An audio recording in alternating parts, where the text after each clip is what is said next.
Welcome back to Or Something Like That, the podcast where you can talk shit with your besties. We're your besties and your hosts, Sam and Hollis. Thanks for being here. Now let's start the show. I think we just first wanted to start off and touch on episode 2 really briefly because it was a heavy one. And definitely a very, very vulnerable episode for us. Yeah.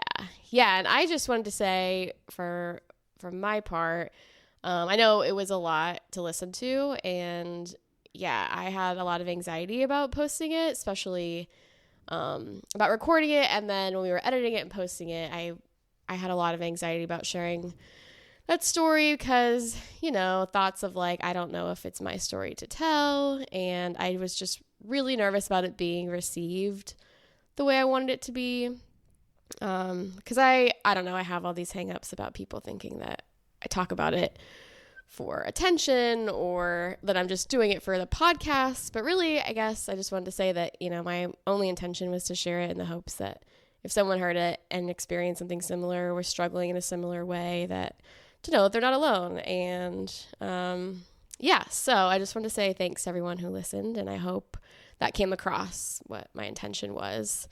And yeah, that's really it. How do you feel about your story? Yeah, same. I think that my story and experience is pretty relatable. 1 in 4 pregnancies ends in miscarriage in the U.S. And, there are people who experience stillbirth, infant loss. And yeah, basically the same as you. It's okay to share, and it's okay to have whatever feelings that you're feeling about it and grieve however you want to grieve. And I think being able to have kind of a sense of community with these kind of things is important. And so, yeah, I just wanted people to know that if they have experienced something like that, they're not alone. Yeah, pretty much the same. So yeah. And honestly, this whole podcast is a practice in vulnerability for me and sharing, because that's not something I do a whole lot. Right. So yeah, really, pushing myself in that way. So even just the podcast in general, I hope people receive it in the way we want them to, which is just, yeah. And I mean, that's not going to be a and typical eepisode for us. Yeah.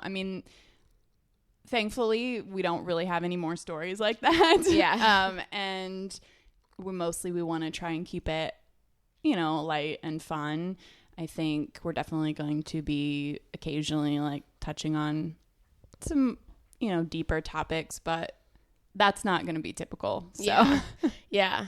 But yeah, we just wanted to, because we know it was a lot. So we just wanted to touch on that briefly. And yeah, thanks for listening, and thanks for listening to the pod in general. And I hope you keep listening and you get a kick out of it. But yeah, man, being vulnerable is hard. Why? It's so hard. It is. You'd think after 35 years of life, I would have gotten okay at it. But man, it's still hard. Yeah, for sure. Yeah. But I also wanted to piggyback off that and give a little bit of an update. So I have started going to therapy again, and I'm seeing a trauma specialist. I only saw a therapist briefly after the incident happened, and then I kind of just put it away for a long time. And, I was kind of having some residual things pop up here and there. So I am doing EMDR therapy now, and I was diagnosed with PTSD, which... not super surprising. Yeah. But for some reason in therapy, though, I was like, oh, yeah. It felt surprising in the moment. Yeah. So I said something, and she was like, well, that's because you have PTSD. And I was like, oh, shit. Yeah. I just had never used the label before, I guess. Right. Even though it was kind of like, obvious. But yeah, honestly, has helped a lot. EMDR has been really transformative. I'm only, in the initial stages, and it's been really great so far. So I'll keep you updated on that, let you know how it's going, because I think it's really fascinating the way it works. And that's pretty much been a big part of my life right now, is kind of working through those things. And it's been great. It's been a really good experience. So, great. it's the best outcome. Yeah. What, making something terrible and, Yeah, I'm finding glad the that way you out of it. decided to go back. Yeah. Yeah, you're really doing the work, and I'm really happy for you. So Thanks. Yeah, and if anybody's on the fence, I know therapy is an expense. It's For hard. sure. It's hard to find the time. It's hard to find The right the money. person. It's hard to find the right therapist. Yeah, Yeah. I lucked out and I found an incredible therapist who I really, really like. She's fantastic. But yeah, if you're on the fence about it and you have the means and the capabilities, do it. yeah, for sure. Yeah. I'm interested to hear more about your journey as you're willing to share and Yeah, for sure. see. Yeah, so that's Yeah. all for me. Okay, so my update, I am going to be doing working with, it's called the Family Vitality Initiative, and it's basically just an interview where you go and speak about your experience, and they don't share your experience, like publicly. It's basically just a way for them to sort of gather data and get people's feedback on how their experience was, with their provider and at the hospital with their doctors, that kind of thing. So they can hopefully, make things, it's never going to be a good experience, Right. but make things Better. better Yeah. and as good as it can be for what you're going through. And they want to know, what parts of it were as good as they could be, what parts could have been better, or were there any kind of resources or things that weren't available that could have been or should have been. And so, yeah, I'm excited That's to do that. And really cool. yeah, hopefully some good can come out of this. And Yeah, because you definitely have some areas where they could improve. absolutely, yeah. So yeah, hopefully some good can come of it, and people can have maybe more Tolerable experience. experience in the future. So Yeah. we'll Well, see. that's incredible. That's And I don't know how much of this is really going to influence things, or what steps are going to be taking to create these programs, or I don't know.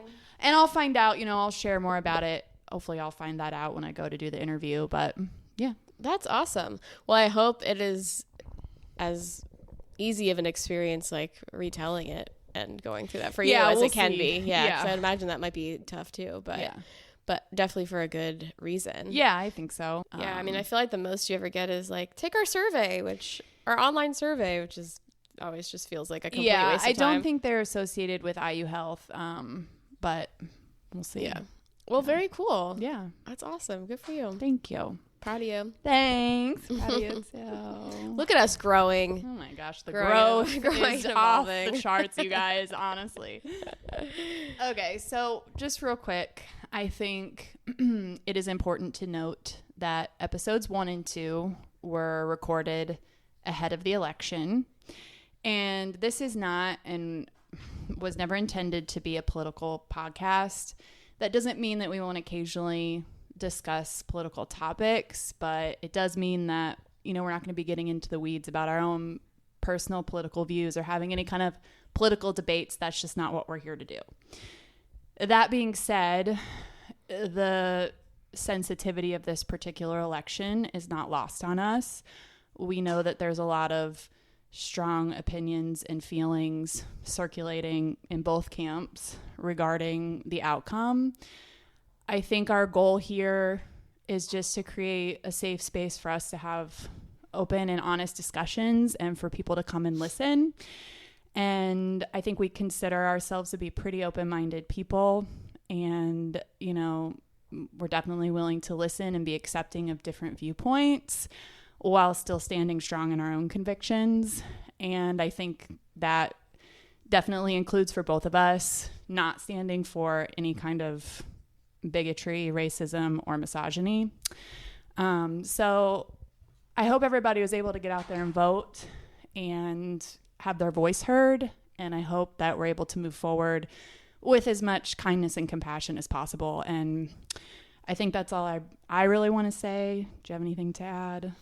No, I mean, well said. I think you pretty much summed it up, Yeah, I don't feel like we have to get into our own political beliefs, but I mean, I'm devastated at the outcome, but we don't have to dwell on that. But yeah, But it is what, is what it is. That's what the country wanted, and I will accept the results, and we'll move on and move forward and, do what we can. Yeah. And that's, like Sam said, you pretty much summed it up perfectly. So, okay. Yeah. Oh, and also we just wanted to say too, like we realized that we posted our first episode like on election day. We weren't like, we kind of debated. After. Yeah. We kind of debated on whether that was like tone deaf to do or not, but we just decided, whatever, a little brevity might be a good thing at that time. So. Right.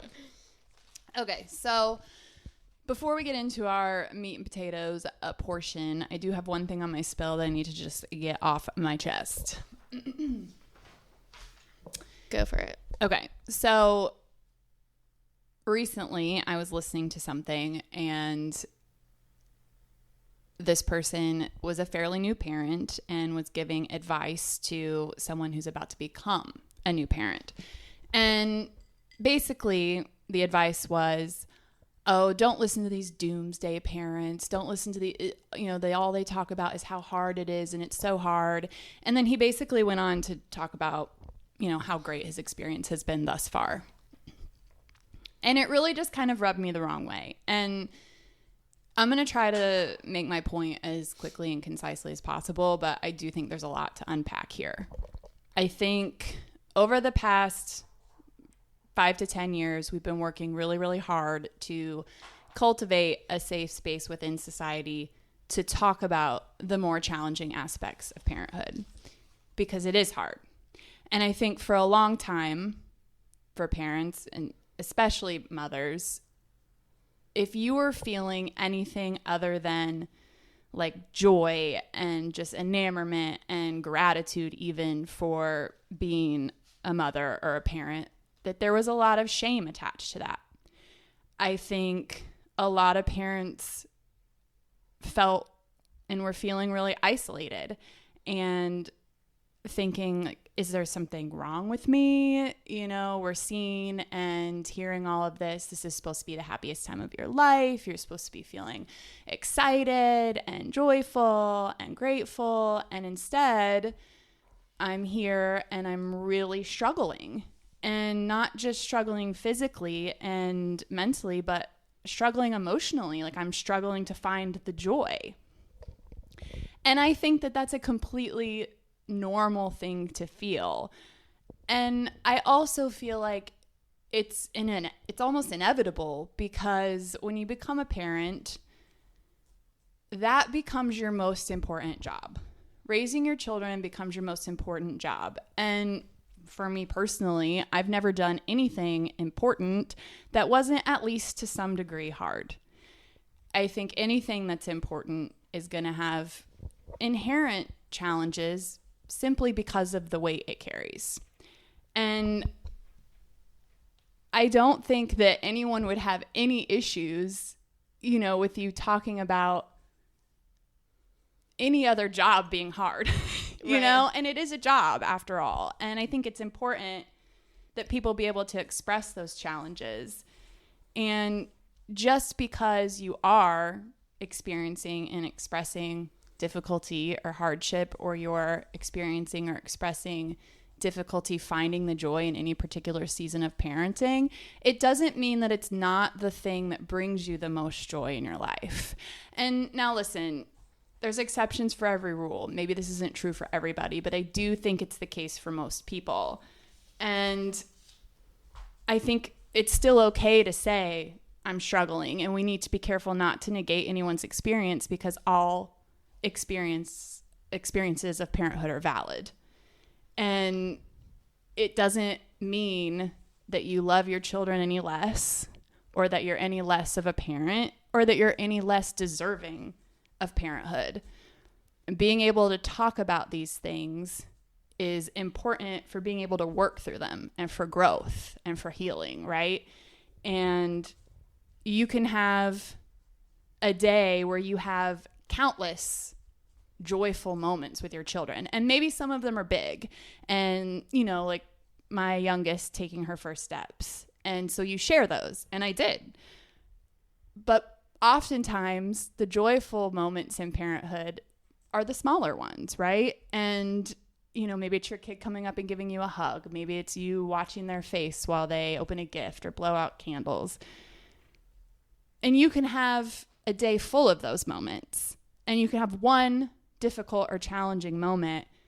And when you go to talk to your confidant, your best friend, your mom, whoever that might be, you're probably going to talk about the difficult one, because the difficult moment is the moment that brought up the feelings of anger, frustration, disappointment, whatever it might be. And those are the feelings that you need to work through. People don't typically need to work through joy.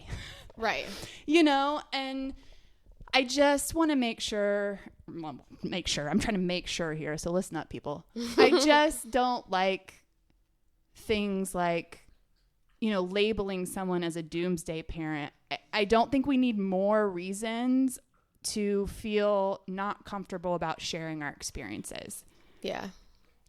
And also, like, to take what somebody, like you said, sharing, venting their frustrations as what their PSA about how hard parenthood is. Like, no, like, I'm sure this person was just talking about the realities of her life, her day. Right. Was not supposed to be a doomsday message. And someone else chose to interpret it that way. Right. It's just like, stop. Yeah. Yeah.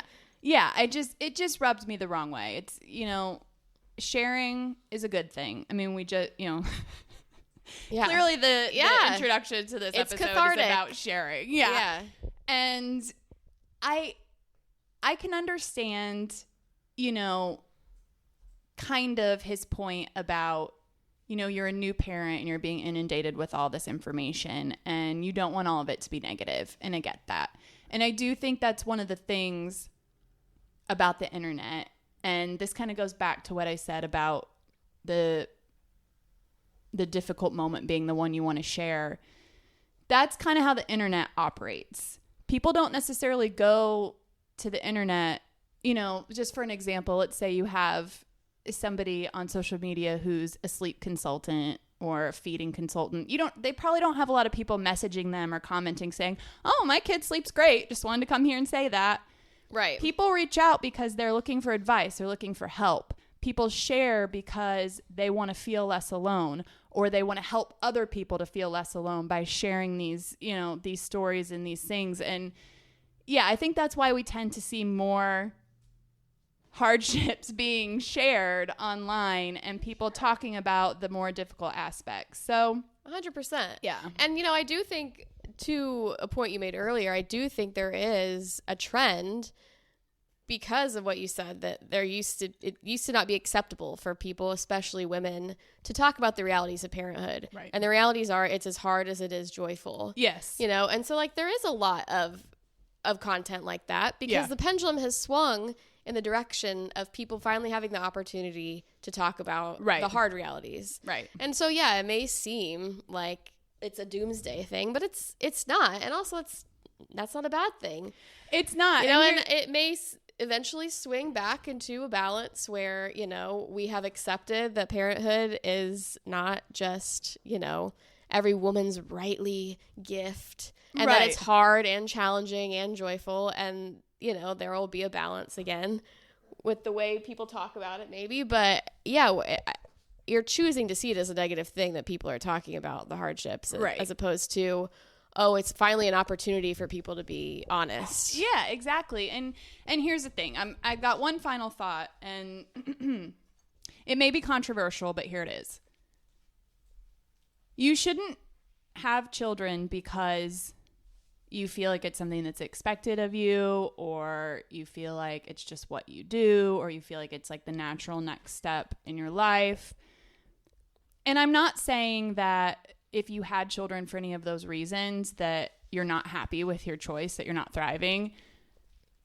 But I think you should truly have children because you really want to, right? And I think if there's this kind of open, honest dialogue about all of the aspects of parenting, the good, the bad, and the ugly, and that helps people to make more informed decisions, and maybe less people are having children, I don't necessarily think that's a bad thing. Yeah, that's a really insightful way to look at it. That I'm sure a lot of people walk into parenthood with a misconception, you know, and that maybe if people had talked honestly about it, they would have chosen a different path for themselves. I think that's, a very true thing.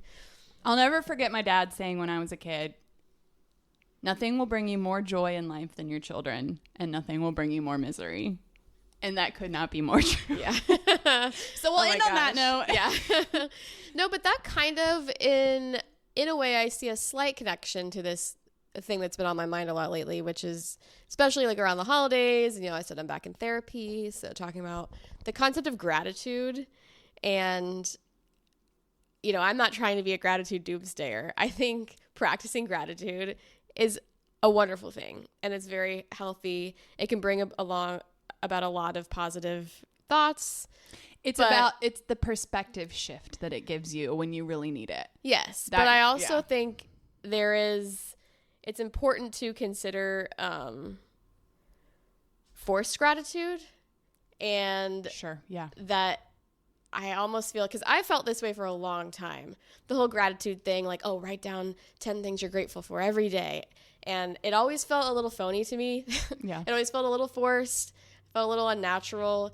And I think it is a thing. Forced gratitude, insincere gratitude, toxic gratitude. It has to be genuine. Yeah. Yes. And it also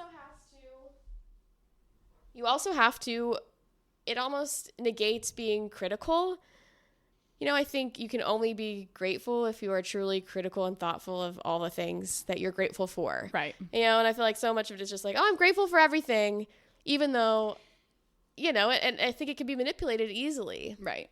And I don't know. I've been struggling with it a lot, trying to be grateful, especially because I kind of told myself, especially with what happened to me, I was like, well, I can't be upset about anything because I should be grateful to be alive. So it's like, your brain starts to trick yourself into thinking that you have to be grateful for everything, and you can't ever be disappointed. You can't be angry. You can't be mad. It prohibits you from feeling emotions fully, I think, sometimes. Yes. I can see your, Yeah. I'm not saying you can't practice gratitude or be grateful. I feel like you just have to find a balance and be honest. Yeah. And really be critical about what you're grateful for and why. Yes. And let yourself be upset and disappointed, and pissed off and discouraged. Yes. Yeah. And I agree 100%. And I think for me, I have also been trying to be really intentional about practicing gratitude. I feel like the way I've been doing it is a little different than that. I'm not like writing down something every day, or it's when I do have a disappointment, or I feel I have a situation where I feel like, well, if I just had this, then this, or if I just could do this, then this. When I'm having a particular moment like that, or a day like that, or a situation where I am really disappointed or let down by something, I take that particular situation and I try to apply what I do have as opposed to what I don't have. And that has really helped me to shift my perspective in some situations. And sure, there are some situations where I've tried it and it's like, I'm still just as disappointed as I was, and that's it. And, yeah. But in a lot of situations, it has been able to shift my perspective in a way to where I'm like, well, now I'm really not as disappointed about that thing as maybe I thought I was. Yeah. And that sounds incredibly healthy and positive. Yeah. And like I said, I'm not trying to say that like practicing gratitude is bad. Well, but I think it's an expansion on your point in the sense that you do. Yeah. It has to be genuine and it has to be intentional. And I think it can be, what's the word I'm looking for? It can be a little niche. It doesn't have to be just this like general sweeping gratitude for everything you have. Like it doesn't have to be like writing down all these things in the morning, every morning when you wake up. I think you can apply it to particular situations to help shift your perspective, and that can be great. But yeah.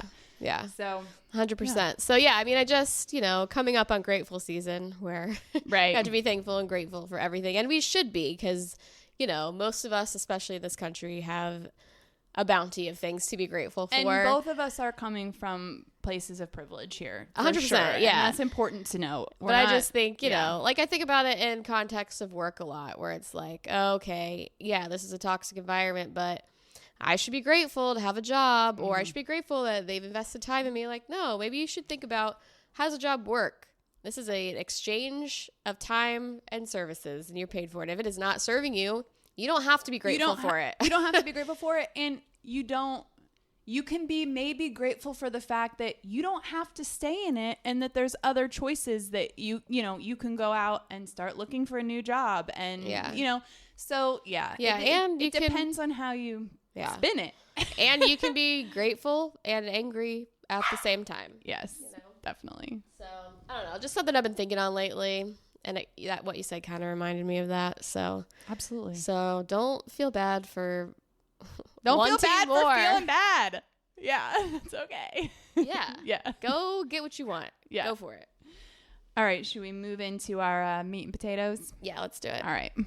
We're going to talk, and sorry if you've been talked to death about this. I don't know. But we're talking about the Menendez. Yeah. We're doing it.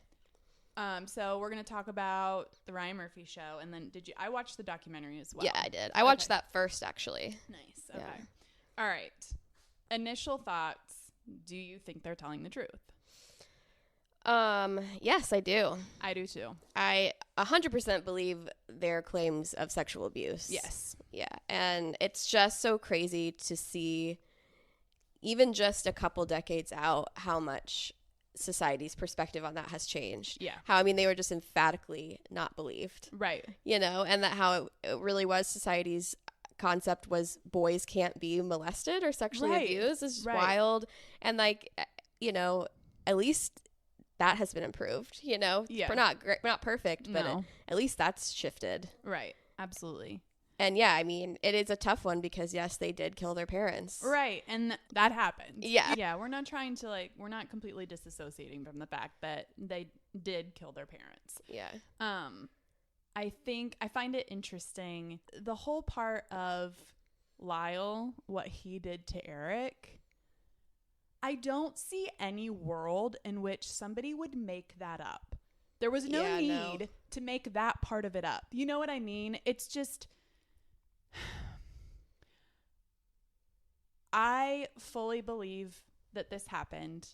I fully believe that they endured some of the most horrible, awful abuse that any children could endure from their parents. I thought it was really powerful the way that Erik talked about when him and his dad were just doing kind of the fondling stuff and there wasn't anything super aggressive going on, how he talked about not wanting that to stop because it was the only time he really felt affection from his father, and that was so heartbreaking. And here's the thing, if you really, when you really think about what that's doing to a child's psyche, of course these boys had sociopathic tendencies. I mean, because there was a lot of talk too about, and they didn't touch on this as much in the documentary, so I kind of wonder how much of that was just theatrical for the show. I don't remember them really talking about ways in which they sort of treated their parents or kind of ways in which they were acting out a little bit. That seemed to be more the Ryan Murphy show.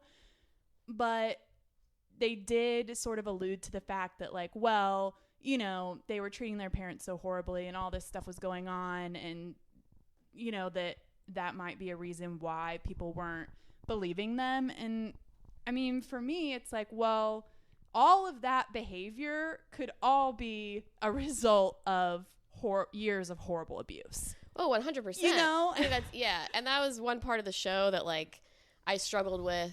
The dramatized version is okay, how much of this behavior was true? Right. How much of them being rich kids that were spoiled and just acting out? It was hard for me to believe that anyone acts like that. Right. Truly. And then B, it's after, for what they were going through, absolutely. I feel almost any behavior is understandable. Yeah, absolutely. And I'm sure that was all learned behavior from their parents anyways.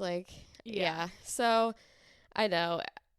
Yeah, it was just an incredible story. And it's so interesting to think about it now versus then, because I don't really remember it when it actually happened. Yeah, you know, I don't just remember barely. much either. And, you know, they obviously, the first trial was the hung jury.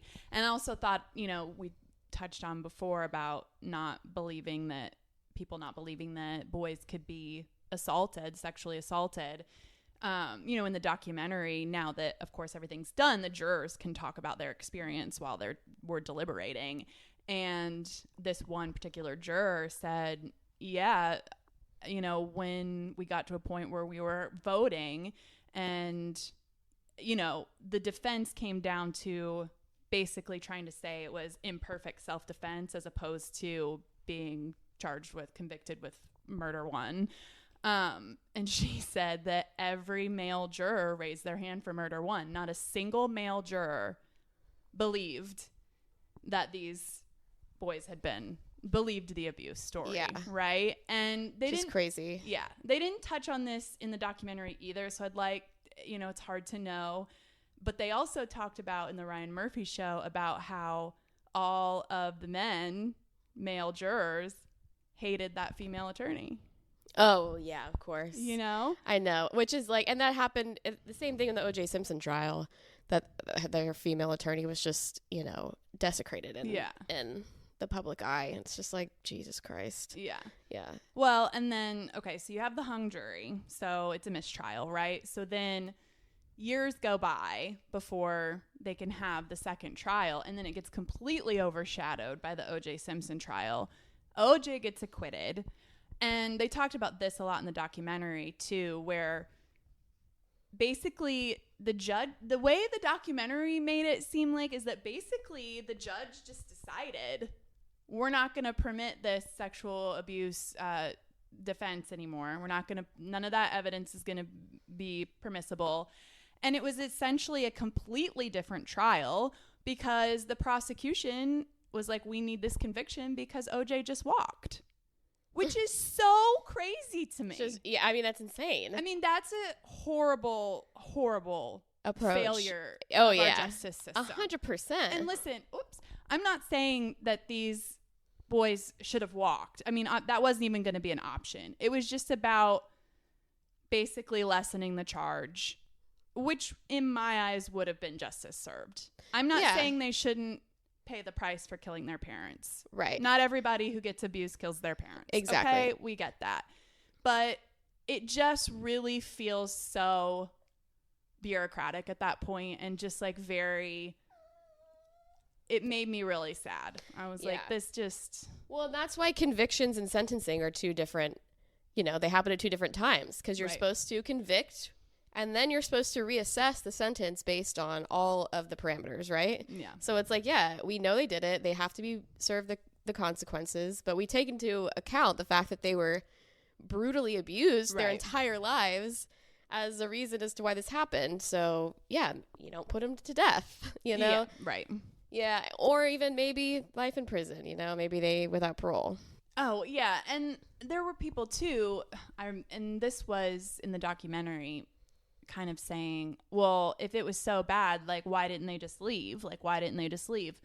Okay, well, how many times have we said that in society about anyone in a toxic, abusive relationship? We all know why people don't leave. Yeah, now we do. But at the time, right? I think that was, you asked that question and that was all you had to say. Yeah, you know. Yeah, people didn't understand at that time. Right. Yeah.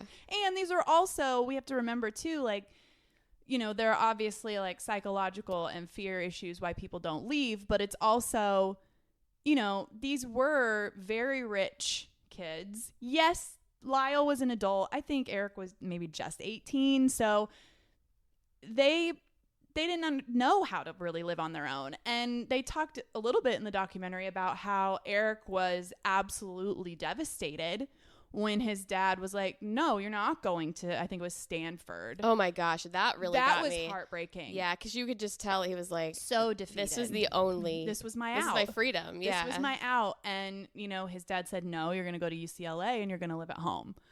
Yeah. And yeah, I mean, he said that was basically the turning point for him where he really started thinking about killing himself. Yeah. You know, and it's just, this is not, people don't just make this stuff up. I'm sorry, No. but they don't. And that's where empathy really comes in. It's like, if you have any empathy for anyone, even if you've never been abused, if you can't like imagine how horrible and terrifying that would be. Yeah. And have a little, a heart for somebody to be like, yeah, obviously you can't kill your parents, but yeah, it fucks your mind up. Yeah. And then you do drastic things. Well, and especially in a situation where it kind of sounded like at that point, it's like he really kind of felt like maybe those were the two options. It was I kill myself or we kill our parents. And I truly believe, too, I thought this was really interesting that they were in fear that their parents were going to kill them. Right. And, that sounds a little out there at first, but if you have been living as a prisoner in your home being abused your entire life, maybe they weren't like, oh, they're going to kill us right now, tomorrow. Right. But I believe At that they some probably thought point, their lives yes. were in danger. At some point, I think they felt there could be some sort of altercation about what was going on that escalated to a point of their lives being in danger. Yeah. Absolutely. Yeah. Yeah. And the fact that the mother was complacent is just... that's a whole nother... That's a tough one, too. Yeah. I can't imagine what would be more twisted to you. I mean, your abuser or the person who's supposed to love you most in the world who is complacent and complicit. Yeah. And, that cousin that testified in the documentary where she was like, I went and told Kitty, and she basically just was like, oh, no, I must have been wrong. Okay, I guess and then it was just never spoken about. And then she's like, and now I'm like, oh, wait, no. I was right all along. Yeah. I mean, man, I wasn't wrong. So I can't imagine. Yeah. Interesting watch. Yeah, it was great. The show itself, I thought was really good. The acting was incredible. Amazing. The acting was incredible. The show was very well done, I thought. Yeah. I really loved, although this episode I thought was the absolute hardest to watch, the one where it was just with Erik kind of giving his statement. Yeah. And it was like, just one shot. It was, I don't know, a half hour to 45 minutes. And it just had like a super slow zoom that you didn't even notice until like halfway through and you were really close up on him. Yeah. Just some really interesting creative choices. But I will say, I don't mean to take this at a negative place, but man, I am a little bit overwhelmed with just horrific shows. And it's probably because what happened to me, obviously, probably, colors that for me. But man, it just feels like everything these days is true crime. Yes. Everything is murder and violence. Everything is horrific. I mean, because I watched the show and it was great, but by the end of it, I was like, that was miserable. Yeah. And now I'm kind of sad.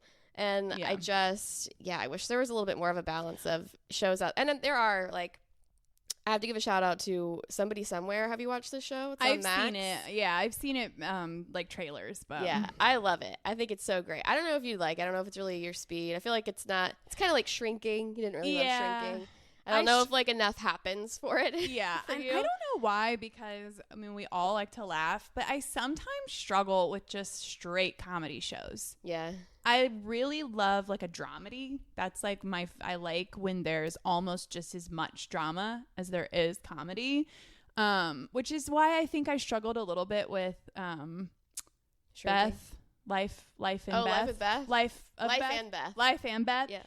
And I've always loved Michael Cera in the past, and it was good, but there almost wasn't enough going on. Yeah. Yeah. It's probably why you won't like Somebody Somewhere. Yeah. But man, the characters are so incredible. There's such a range of interesting, truly depicted characters that are just funny themselves. It's not an outright ha-ha comedy, but it is funny, and it's just so heartwarming. I cried in the last episode just out of maybe I would like it. I don't love. know. Yeah, it's really interesting. And Bridget Everett's awesome. I think That's she's really great. Lady, right? Yeah. Not to backtrack, but I just feel like you brought up a good point that I had wanted to discuss a little bit. And they're definitely, and this is obviously the second installment of the monster series. So the first one was Dahmer, and this one was Menendez. The third one's going to be Ed Gein. Oh yeah, you were talking about this one. Which this one sounds crazy. This one's going to be wild. And it's hard for me to imagine that being on the little bit you've told me about what this guy did. It's insane. It sounds like it's going to be intense for you guys, even this for is a guy TV. who had like bowls made out of people's skulls in his house. I mean, crazy. Like his bed was made out of like bones. Jesus I mean, Christ. wild. But anyway, we're getting a little off track. But I just wanted to point out that there was a lot of backlash. I mean, there was. I think there was maybe a little more with the Dahmer one than Menendez, but a lot of victims' families came out and were upset about it. Like, why do we have to still be like, basically capitalizing on this tragedy? And I will say I'm not a victim of something like that, so I don't know what that would be like, from their point of view. But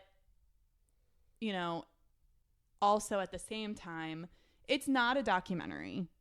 It was never made to be a documentary. They're dramatizations. And I do think, and Ryan Murphy's spoken out about this. And there was some backlash too from the Menendez one.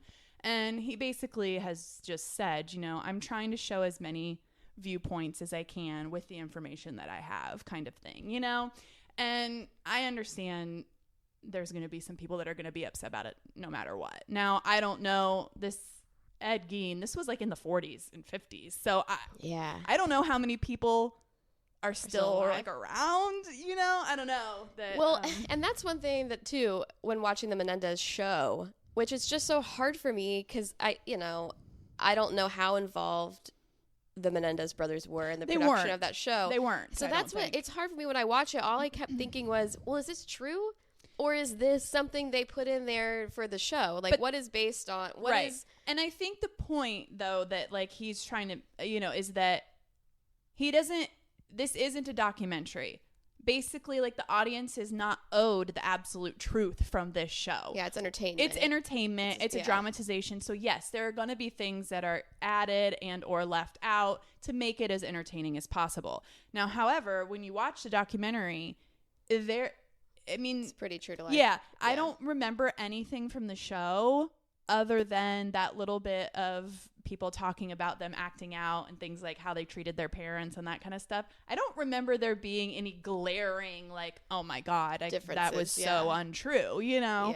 So I think he's trying to make an entertaining show while still being as true to the story as he can, you know? Yeah, I assumed all the like factual things were as true as they could be. Yeah. The thing that kind of we talked about before was the boys' attitudes. Right. Like how amped up was that? Were they really, was that scene in the therapist's office where he comes in, like, how over dramatized was that? Right. Because it's hard for me to believe that anybody would act like that. Yeah. But who knows? Yeah. Yeah. And yeah, I mean, that's just obviously there's not video footage of them outside of the trials. So in the documentary, we had some video footage from the trials, and then it was basically just audio recording of them talking, So yeah, who knows? Yeah. But yeah, great watch. I mean, yeah, I would recommend the documentary too. I really like the documentary. It was so interesting to hear them talk now. Yeah. And like looking see what they're doing. it, yeah. And too, just like you're 18. How different? Oh my gosh, you they're in their 50s now. Yeah, it's just it's wild, and they become so like glorified. Yeah, that seeing them now, it really puts into perspective. Like, oh yeah, these are just two people that this happened to, because the story became so big, such a production that like it's almost you don't see them as people, you see them as characters. Yeah, and that was a big criticism too of the Dahmer series, is that a lot of people felt like it was almost like glorifying him and almost making him, this is like going to sound weird, but like making him a little bit like sexy too. And like, and here's the thing, it's a Hollywood production, and it was Evan Peters. He's having a little bit of a moment, like, and I'm not saying that didn't happen, but I think it was probably more a glorification of like him in that role and that character. It's not so much glorifying Jeffrey what he Dahmer. did. Yeah. And here's another thing, and this is going to be controversial, and that's just, it is what it is. Sometimes I think it can be helpful for us to remember that even Jeffrey Dahmer, he was a person, right? He did these horrible, horrible things, but he's not a demon. He's not some entity. He's a human being. And if a human being can be capable of something like that, the more that we can understand about him as a human being, the more we can learn about what leads to these kind of psyches and behaviors, and maybe prevent things in the future. You know, there was a scene in the Dahmer series where he basically, and again, I don't know how much of this is true and how much of this was just for the show, but he basically is trying to tell his dad something's wrong with me, and I don't, you know, and his dad's just kind of like, you know, and doesn't want to talk about it. And I just think that there could be situations where there are signs of things, and there could be intervention that could change the course of somebody's life. And the more we understand what those things are and how to navigate them, the better off we're going to be. Absolutely. I mean, we are a product of our experiences. I believe it's nature and nurture. Absolutely. You know, so, you know, do we have traits? Sure. But then it's all the shit that happens to us in our life that creates who we are. Yeah. And, you know, and triggers some of these things. Yeah. And this was an obvious thing. The Menendez brothers case too is that like abuse is generational. Yeah. His parents were, his dad was abused. Oh, I'm sure of it. And that's what happens. And he abused his brother because what do? You do to people what is done to you. And Lyle talks about this, and I can't remember now if this was the documentary or the show, but he needed to make sense of it. Yeah. And that was his way of like making sense of it and making it not feel as bad. Right. Which is totally hard to understand, but at the same time makes sense, you know? Yeah. And you could tell there was so much remorse for that, you know? And that they did touch on in the documentary when Erik says that was the first time he apologized to me was on the stand. Yeah, that was another... That was an intense moment. And that was also a difference between the show because he apologized at a different point in the show. Yeah. And that was one thing that stood out to me watching the documentary first. That didn't bother me. I wasn't like, that's not true. Yeah. But it was like, okay, yeah, they are making choices. But yeah. Yeah, and it's just, I think we have enough proof now. People are talking about their experiences enough now that we know that these things happen. They can happen to anyone. And they've been happening for generations. We're just now talking about it. Yeah. Yeah. So, yeah, interesting watch. Yeah, I mean, I recommend them both, you know. Yeah. I mean, and if you're somebody who is bothered by the fact that, you know, the dramatization's not like, you know, then yeah, absolutely I recommend the documentary if, you know, you're okay with either. I think the Ryan Murphy show is great. I thought the Jeffrey Dahmer series was great. He just does really good work too. I mean, his shows are good, and that's just kind of it. But yeah. 10 out of 10 recommend. Will watch again. No, I won't. I will never watch it no, again. Won't but watch it again, but we'll recommend. All right, should we get into some grapes and gripes? Sure. Okay. What do you got? You go first. Okay. I have a few gripes. My first one is I'm tired of like the BS discounts. I'm just sick of like seeing influencers post things and the discount is like free shipping or like a free gift of choice. Oh, yeah. Like we want the discount. Yeah. Give me a 20% off. Even like a 10% off kind of feels like an FU. Yeah, 10%'s kind of like it's like nothing. whatever. Yeah. It's like usually my order's not that big, like 10% of $32 or whatever. It's just like, okay. Get out of here. Yeah. Don't come at me with that. Yeah. I want a substantial discount. Yeah. You know, something that's going to feel like it's making a little bit of a difference. Right. Anyway, that was a short one, but okay. This one's a little bit specific, but I think some people are going to be able to relate to it.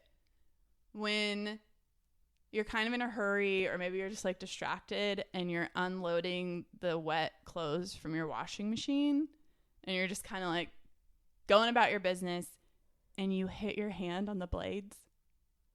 Did you ever do that? No. Like hit your knuckle when you're like pulling clothes out of the washing machine? The blades? Yeah, the part that's the middle part. It has blades. Oh, yeah.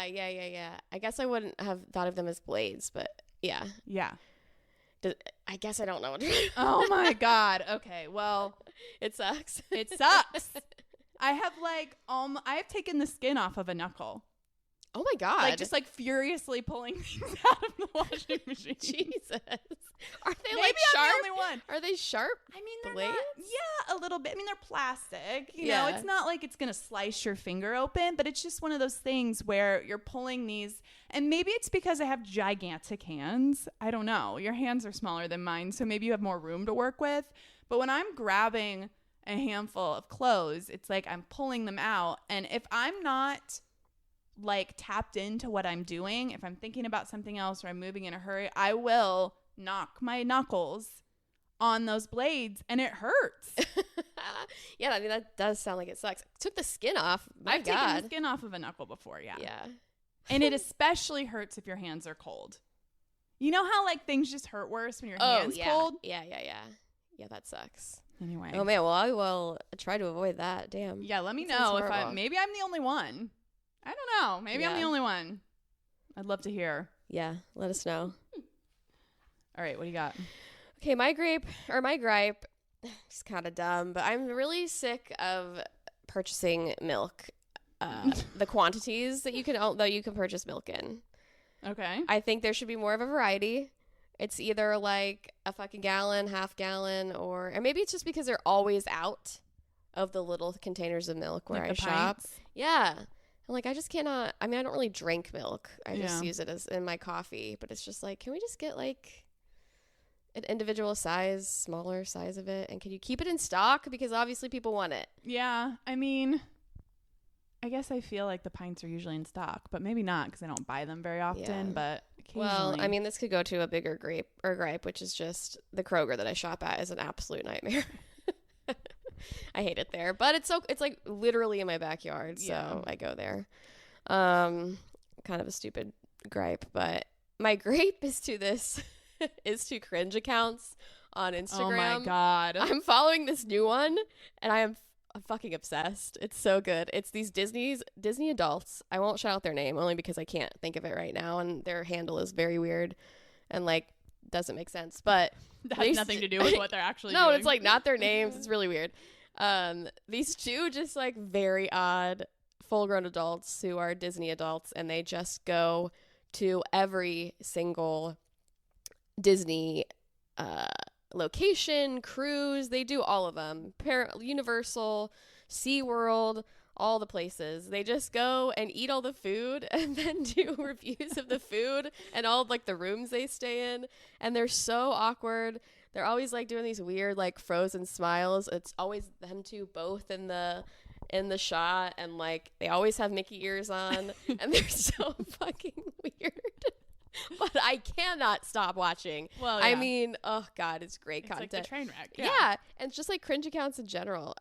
It's a thing I hate most about Instagram, because it's like, God, it's pathetic that I just sit here and watch Like, these why am I wasting my stupid time ass watching this, but videos. why can't I look away? Yeah. And like exactly something that you're just like, these people are the worst.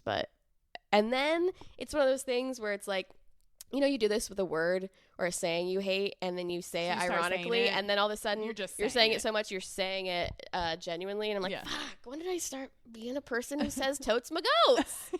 You know? But that's how it is now. It's kind of classic, though. I mean, yeah, it has. Or what's one that? And Yike Spikes. So. Yeah. Oh, It's Yike right up there with Spikes Yike was Spikes. never embarrassing. Yike Spikes was always hilarious. Or douche canoe. I fucking hate douche canoe. But then all of a sudden, I said it one time, and I was like, oh God, do I say douche canoe now? No, I cannot. I cannot be that person. But yeah, no, I started out being like, oh, these people are awful, and now I have like a true You're admiration invested. for them. Like, I kind of care about them as people. You're now. invested. Yeah, it happens. It's sick, but well, it's my just to guilty pleasure. To piggyback off of that a little bit, the cringiest thing on Instagram for me right now is I cannot deal with the syncing videos. Oh my gosh, that's like all Instagram is. I mean, sometimes people are doing a song. Sometimes they're just doing like something that somebody said, you know, or like a conversation with two people. Here's the thing. Maybe the content is like relevant to what's going on and like it could actually be like funny or intelligent or whatever. I can't get past the fact that the mouth never matches it perfectly. Well, that's the thing. And it ruins it. If you're good at it, do it. But most of them aren't good. I've never seen one that's good. Really? See, every once in a while I see them. But yeah, most of the time it's not on. And you're like, it's never perfect. Why even post it? Yeah. If it can't be perfect, the point is missed. Yeah. That's all I can focus on. And it's embarrassing. Yeah. And that's it. I'm embarrassed for you. I'm embarrassed. You should be embarrassed. And that's it. That's it. That's it. It's over. And we're done here. We're done here. And we're done here. Okay. Did I do a grape? I didn't. Okay. So this was actually a previous grape on a different episode that I don't know if it's ever going to see the light of day. So I'm going to re-grape Spirit Christmas. Oh, and the absolute missed opportunity if they do not call it Christmas Spirit. Yeah. I mean, you'd have to write a strongly worded letter to somebody and be like, guys. So if you haven't heard, Spirit Halloween is going to be doing Spirit Christmas stores. Now, whether it's coming to a city near you, I don't know. I think they're trying it out in some bigger markets and we'll see. But I'm obsessed. Yeah, I'm pretty excited. I hope it doesn't suck. I hope they either go like really cool and kind of elevated or it's like super kitschy. Yeah. Yeah. It's got to be kind of like. It's not going to be elevated. I mean, not elevated, but you know what I mean? Like, I hope it's not just complete like trash. Garbage. Yeah, I hope it's like kitschy, fun trash. Because obviously it's going to be cheap stuff. But well, I don't know. I mean, the Halloween stores. Not that it's the best quality stuff, but I mean, it's not cheap. We'll say that. Yeah, I didn't mean cost, I guess. Right. Cheaply made. Nothing's cheap anymore. Nothing's cheap, no. Oh, what is going into Bed Bath & Beyond now? Right by us. Is it a Dave & Buster's? Oh, I heard that. Yes, it could be. Because they just I heard painted Dave it. & Buster's is coming. Yeah, they just painted it, and it looked like one of those jumping places just by the paint job. Then yeah, that's definitely. Does Dave & Buster's suck? I've never been to one before. Kind of. Yeah, it you know, feels like. Here's the thing. I took my 5-year-old last summer, so I guess she was 4 at the time, and you know, it's for adults and kids. So she couldn't really, there was only maybe like 2 or 3 games that she could really play that's geared towards maybe older kids. But it was real. I mean, you're going to spend a lot of money in there. You know what I mean? It was You're going to spend a lot of money and have a mediocre time. Exactly. It wasn't that great. It didn't hit. Know. And it might be different if you go, maybe if we went with like a group of adult friends and like had some drinks and I don't know, maybe, but. Yeah, it never seemed that cool to me. And I feel like, honestly, anytime I would hear someone be like, oh, I fucking love Dave & Buster's, I would be like, I just don't really trust your opinion. Yeah. I will say the prizes were better. Okay. You know? But you also had to really spend a lot of money to like. Yeah, and I mean, are we going for prizes anyways? I mean for the kids. Oh, okay. Yeah. I was still thinking of a group of adults. Yeah, no. I mean for the kids, the prizes are definitely all right, better. cool. But yeah. I don't know. We'll see. No Chinese finger handcuffs. No Chinese finger traps. It was like legitimate. Wasn't something I could just rip apart with my thumb and forefinger. Anyway. Oh, man. All right. Well, I think that wraps us up. Thanks for listening, guys. Or something like that. Bye. Bye.